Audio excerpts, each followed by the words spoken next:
So we have a problem. We hate closing doors. For some reason, we think that the more doors that are open in our life, the more opportunity we have. The problem is this is not true. The more doors that we have open, the less likely we are to make a decision. And the real part comes whenever we hold on to what we know right now by keeping these doors open, we're eliminating the possibility of being surprised with what's around the corner. Because if what's around the corner is actually better than what we have now, there's no way for us to know. So the only way to let go and feel good about it is to know what's important.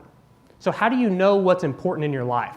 How do you know how you make those decisions? How do you know how these pieces kind of interact?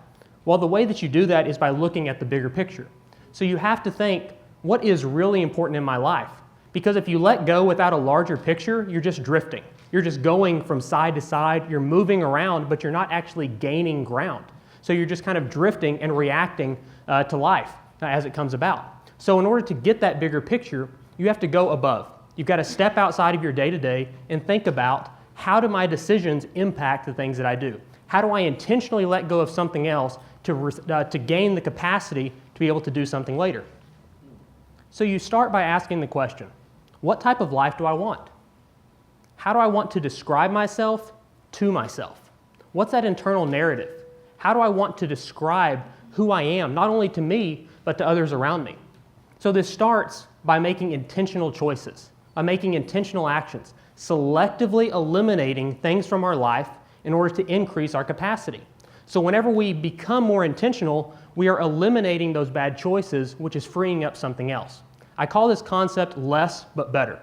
So we're decreasing the clutter and increasing the quality. Whenever we focus on quality over quantity, as it comes to doors and different things that are open in our life, we regain a sense of control. The reason why we don't do this is FOMO, fear of missing out. We refuse to let go of something because we think that that one door that I closed, that was the key. That was the holy grail. That was the answer to all of my problems. And so we don't let go because it's lonely. It feels isolating. It feels like if I let go of this, then I'm somehow missing out on all of my future opportunities. So we get stuck in this island and we refuse to act. But what happens is whenever we refuse to act and we don't let go, we make prisoners of ourselves. So we trap ourselves. We stay in this day-to-day life and we refuse to go beyond. So what are we really trying to get to? Why would I choose to let go? It's to gain something better, and that's capacity. Capacity is not only time, but it's also focus. So the more capacity I have, the more opportunity I have to seize those opportunities whenever they present themselves. So when you let go, you gain capacity. So don't think of letting go as something bad. Think of letting go as something that helps you to be able to be more of who you want and also to live more of that intentional life. Letting go needs a rebrand. Letting go, for some reason we think that letting go equals losing. That's not true. Letting go equals being intentional. Letting go equals selectively choosing what's really important to you. So whenever you let go, you're making choices. And actually, you let go every single day. You just don't call it letting go. Whenever you walk into the restaurant and place an order, you let go of how your food was prepared. You trusted them to be able to prepare the food in a way that you see fit. So you let go all the time.